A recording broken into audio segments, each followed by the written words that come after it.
My 29 male, no feelings situationship, 27 female is stalking me after I started following the rules she made. So I think I just got dumped from a relationship that technically wasn't supposed to exist in the first place, and now my phone won't stop blowing up. I need to know if I'm the asshole here or if I'm taking crazy pills. Some background. I'm an industrial robotics technician in the Twin Cities area. I fix automated warehouse equipment, live alone in a townhouse I got through a HUD sale a few years back, and mostly keep to myself. My idea of a wild Friday is converting an old Nissan Leaf into an off-road buggy in my garage. Yeah, I'm that guy. About 4 months ago, my neighbor Edgar dragged me to this sports bar downtown to watch the Vikings game. I wasn't really feeling it, but Edgar's persistent when he wants to be. We're sitting there, I'm nursing a beer, and this bartender comes over. Marina. Late 20s, huge smile, the kind of person who makes everyone at the bar feel like they're her favorite customer. She asked if I was the robot guy Edgar had mentioned, and we ended up talking about automation in manufacturing for like 20 minutes while she was working. End of the night, she literally wrote her number on my receipt. Let's hang out sometime when I'm not working. I was surprised, honestly. I'm not exactly the club type she usually seemed to hang around with based on her Instagram. Yeah, I looked. But whatever, she was fun to talk to. We started seeing each other maybe twice a week. Dinner, her place or mine, pretty straightforward. Then about 3 months in, we were lying in bed and she hit me with, "Hey, so I want to keep this fun. Don't catch feelings, Drew. I'm not looking for anything serious right now." I was cool with it. I'd just gotten out of a pretty draining relationship the year before, wasn't trying to jump into anything heavy. So we set some ground rules. 1. Just physical, no emotional check-ins or relationship talks. 2. Both of us could see other people if we wanted. 3. If either person starts wanting something serious, we end it clean. 4. No dropping by unannounced, no expectations. She seemed really happy about this arrangement. Told me I was refreshingly mature compared to the guys she usually dealt with. I just figured she wanted to keep her options open, which was totally fine by me. Here's where it got weird. About a month after we set these rules, Marina started texting me every morning. "Good morning, what are you doing today?" with a kissy face emoji. At first I thought she was just being friendly, but it became a daily thing.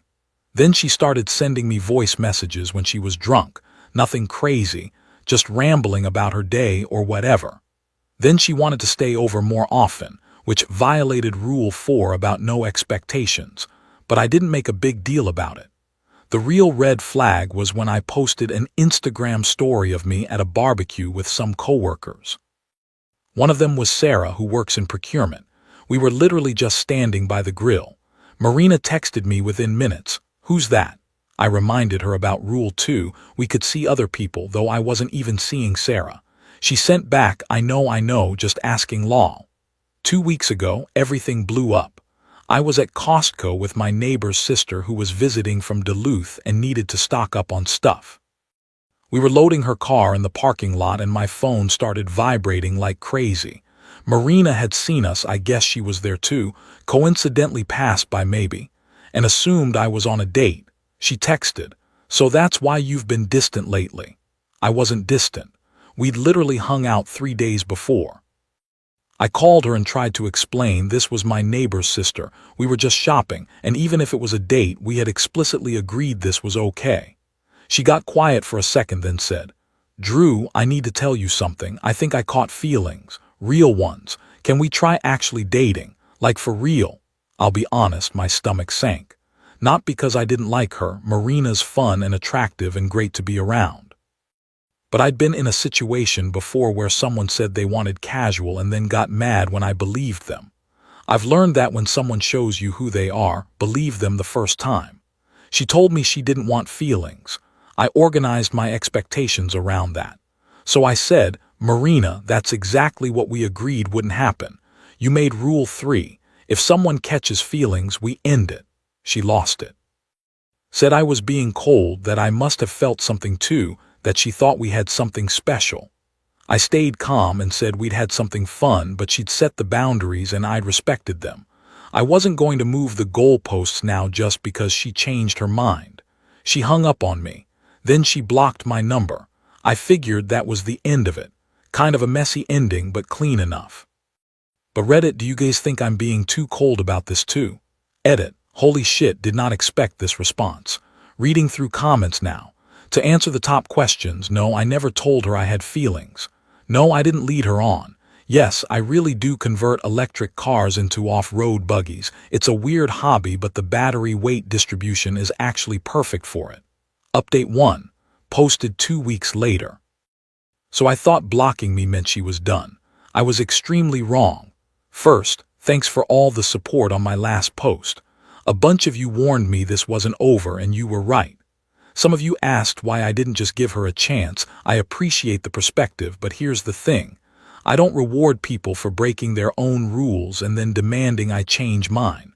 That's not how healthy relationships start. Anyway, here's what's happened since. The night after she blocked me, I got a call from an unknown number around 11 p.m. I picked up thinking it might be work. We have a 24/7 on-call rotation.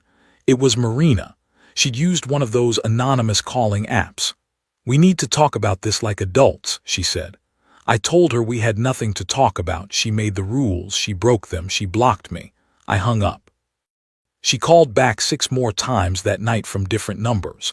I stopped answering unknown numbers. 2 days later, I was working on my leaf conversion in the garage around 9 p.m. when I heard my doorbell ring. Then again. Then someone knocking. I looked through the window and it was Marina standing on my porch. I didn't answer. She knocked for maybe another 10 minutes, then left. Edgar, my neighbor, texted me the next morning. Dude, your ex was at your house last night. She knocked on my door asking if I knew where you were. This was starting to feel less like a breakup and more like a horror movie. The worst part happened at work. I work at an industrial warehouse facility. We maintain the automated picking systems and conveyor networks. It's a secure facility. You need a badge to get in. Last Wednesday, I was in the middle of rewiring a motor controller when Derek from security called me. Hey Drew, there's a woman at the front desk asking for you. Says her name is Marina and it's an emergency. I told him I didn't know anyone named Marina and to ask her to leave. He called back 5 minutes later and said she was causing a scene, demanding to see me, saying I was her boyfriend and she needed to talk to me about something important. I had to go to the front lobby. She was there dressed up like she was going to a club, arguing with Derek and Lisa, the receptionist. When she saw me, she started crying. Drew, please, I just need 5 minutes. I'm sorry for everything. Can we just talk? I stayed about 15 feet away and said, Marina, you need to leave. We're not together. We were never together. You're going to get me in trouble at my job. She tried to walk toward me. Derek stepped in. She started yelling that I was playing games and avoiding her. Security had to escort her out. Lisa gave me this look like, what the hell was that? And I had to explain to my supervisor that this was a personal situation that wouldn't happen again. I've never been so embarrassed at work in my life. That night, I got a DM on Instagram from Angela, one of Marina's coworkers at the bar. We'd met a few times in passing. Hey Drew, I don't know if I should tell you this, but Marina's been telling people you emotionally manipulated her and promised her a relationship, then ghosted her. I know that's not true because she literally told me a month ago she was seeing you and planning to keep you interested while dating other guys. I just thought you should know what she's saying. I thanked Angela and asked if she knew why Marina was acting like this. She said, between you and me, she does this. She gets bored with guys who actually want to date her, so she finds someone stable and tries to keep them as a backup while she does her thing. But then she gets jealous when they have their own life. You're not the first. That was illuminating. Then 3 days ago, Julia called me. Julia is Marina's best friend from high school. I'd met her exactly twice, once at a birthday party for Marina, once when we ran into her at Target. She seemed nice but quiet, the complete opposite of Marina's energy. Drew, I'm so sorry to bother you, she started. I wanted to apologize for Marina's behavior. I know she came to your work. That's completely unacceptable. I was surprised. How did you know about that? She told me. She thought it was romantic. I told her it was stalking. We talked for about 20 minutes. Julia told me she'd been watching Marina spiral for weeks, that their friend group was exhausted by the drama, and that she was personally done being Marina's cleanup crew. She said she'd been trying to distance herself from that friendship for a while. I mentioned I'd be grabbing coffee the next day if she wanted to talk more, honestly just to understand what the hell was going on with Marina so I could deal with it probably if she tried to show up again. Julia said yes, so we met at this cafe in Uptown. Julia showed up in scrubs, she's a dental hygienist, apologized for looking like she just got off work, and immediately offered to buy my coffee. I said I'd get it. We went back and forth for a second, then she said, "How about we each pay for our own? I'm trying to set better boundaries in my life." I liked her immediately. We talked for 2 hours. She explained that Marina has always been like this, needs attention, gets bored easily, creates drama when things are too stable. Not just with whatever guy she's seeing at the moment, but with her friends too. Julia said she'd been friends with her since high school but was finally realizing that loyalty doesn't mean enabling bad behavior. She's going to lose it when she finds out we met for coffee, Julia said. Are you going to tell her? I asked. Nope, she smiled a little. I'm 26 years old. I can have coffee with whoever I want. We exchanged numbers. She texted me that night. Thanks for the coffee and the sane conversation. It's been a while.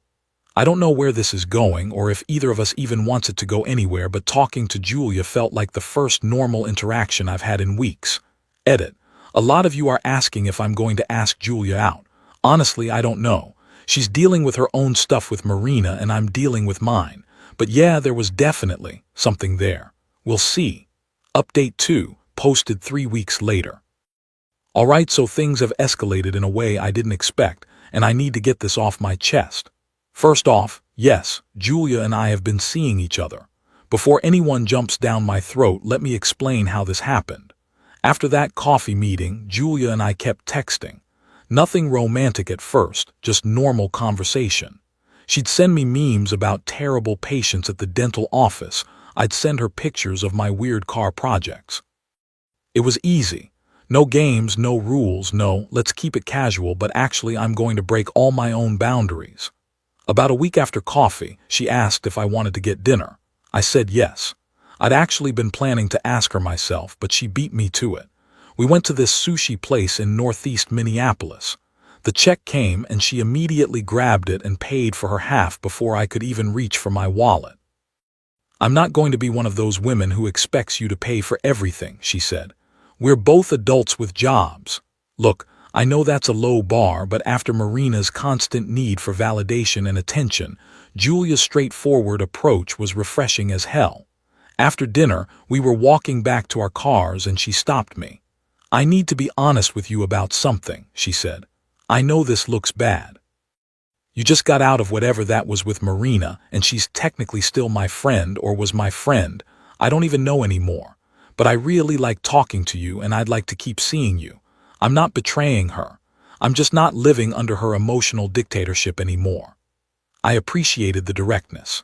I told her I liked her too, and that Marina was the one who set the "we can see other people" rule in the first place. We agreed to take things slow and see where it went. We've been on 4 more dates since then. Julia is different. She's thoughtful. She asks about my day and actually listens. She doesn't need constant reassurance or attention. When I'm working on a project in my garage, she'll bring over takeout and sit reading a book while I work. It's comfortable. It's adult. It's what a relationship is supposed to feel like. Of course, Marina found out. I still don't know how. Maybe someone saw us, maybe Julia told a mutual friend who told Marina, I don't know. But 2 Fridays ago, my phone started getting message requests on Instagram from accounts I didn't recognize. All Marina, 45 messages, I counted. They ranged from, how could you do this to me, going after my best friend, to, you were supposed to wait for me to figure out my feelings, to Julia is a terrible friend, and you're going to realize she's boring. The voicemails were worse. She left one crying about how she knew we had something special, and I threw it away for someone who doesn't even know how to have fun. Another one where she was clearly drunk, rambling about how Julia stole her man even though, and I cannot stress this enough, I was never her man. She was the one who made sure of that. Julia got similar messages. She eventually blocked Marina on everything and told me, I should have done this months ago. Edgar thinks this is the most entertaining thing that's happened in our neighborhood in years. He's texted me twice asking for updates for the group chat. I told him this isn't a reality show, and he said it kinda is though. The friend group drama has been insane too.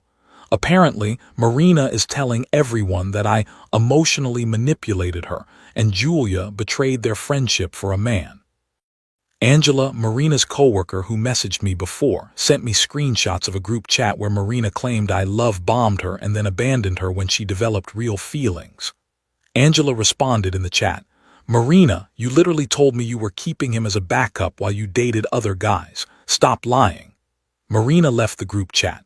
Here's what I know now, this isn't about me. This was never about me. Marina wanted control. She wanted to set the rules, break them when it suited her, and have me waiting around for whenever she decided she was ready.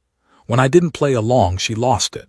And now that I'm seeing someone who actually treats me like an equal human being, she can't handle it. Julia and I are taking things one day at a time.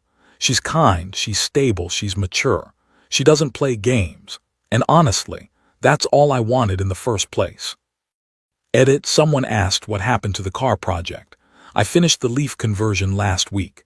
Julia came over and we took it for a test drive through some trails near my place. She thought it was the coolest thing ever. See, that's the difference. Marina would have been on her phone the whole time. Final update. Posted 1 month later, I promised myself I wouldn't post another update unless something major happened. And something major did happen. Last Saturday night, Julia and I went to this nice steakhouse in downtown Minneapolis to celebrate her getting a promotion at the dental practice. She's now the lead hygienist. We were having a great time, sharing this ridiculous porterhouse, laughing about how she had to deal with a kid who bit her that morning. The restaurant hostess came up to our table looking extremely uncomfortable. I'm so sorry to interrupt, she said, but there's a woman at the front who says she needs to speak to you urgently. She says it's a family emergency. My stomach dropped.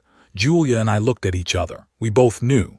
I told the hostess there was no emergency and asked her to tell the person to leave. She nodded and walked away. Julia squeezed my hand under the table. 5 minutes later, we heard shouting from the front of the restaurant. Marina had tried to push past the hostess into the dining area. The manager and another staff member were blocking her. She was yelling about how she needed to talk to Drew and they couldn't keep her from him. The entire restaurant went quiet. People were staring. Julia stood up first. I followed. We walked to the front, and when Marina saw us together, her face went from angry to devastated to furious in about 3 seconds. Drew, she said, ignoring the manager trying to get her to leave. You need to tell her the truth. Tell her you still want me and you only date her to make me jealous. Tell her this is all a mistake. I was about to respond when Julia stepped forward. Marina, she said, her voice level but firm.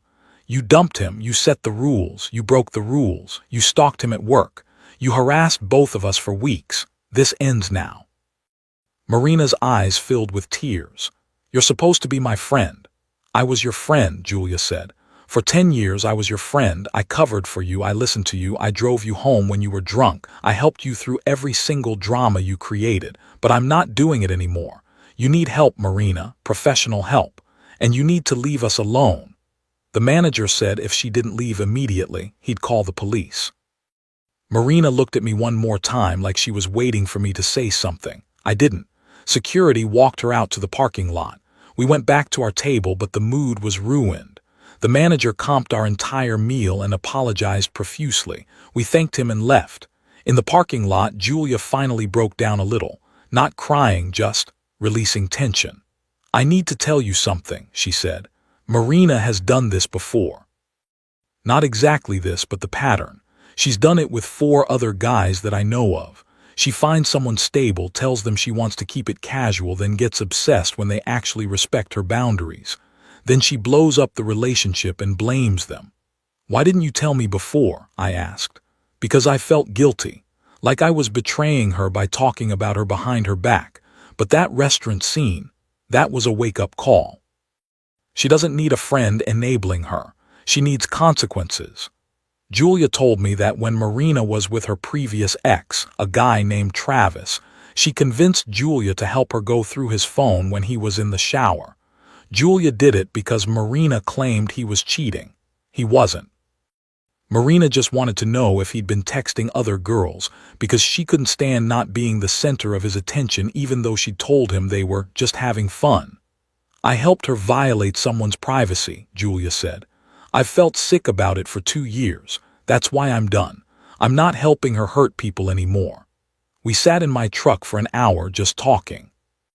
About Marina, about boundaries, about how sometimes the kindest thing you can do is stop protecting people from their own behavior. The next day, I went to the police station and filed a no trespassing notice. It's not a restraining order, but it's official documentation that she's not allowed on my property or at my workplace. If she shows up again, the police can arrest her for trespassing. I also sent a formal complaint to the bar where she works, documenting the workplace incident. I don't know if they'll do anything, but it's on record. Marina hasn't contacted me since the restaurant. A week later, Angela messaged me with an update. Apparently, the bar manager took my workplace incident complaint seriously and reviewed security footage from the nights Marina was working after our situationship ended. They found multiple instances of her being on her phone during shifts, leaving her station to make calls, and even using the bar's computer to look me up on social media during work hours. Combined with my formal complaint and the restaurant scene, which somehow made it back to her boss, they let her go. Not fired exactly, but strongly encouraged to resign. Without her main income, and with most of her friend group now distancing themselves after the public meltdown, Marina apparently reached out to her sister in Chicago, who offered her a place to stay. Angela said Marina's moving there next month to bartend at her sister's boyfriend's restaurant. Part of me feels bad for her, but a bigger part of me knows this is a pattern she'll repeat until she actually does the work to change. Chicago is just a fresh batch of people who don't know her history yet. As for Julia and me, we're official. Like actually dating, not whatever situationship bullshit I was doing before. She met Edgar last week. He immediately asked her about the restaurant drama. She handled it like a champ. We're taking a trip up to the North Shore next month. Her dad wants to meet me, which is terrifying but in a good way. Someone in my first post asked what I learned from all this. Here's what I know now. When someone tells you they don't want feelings, believe them, but also watch what they do, not what they say. Marina said she wanted casual, but her actions screamed, I want control. The only rule I follow now is this. If someone says no feelings, what they really mean is they want all the power and none of the responsibility. That's not a relationship. That's manipulation. Julia's different. She was upfront from day one. I like you. I want to see where this goes. I'm going to be honest with you. That's what adults do. Thanks for coming to my TED Talk.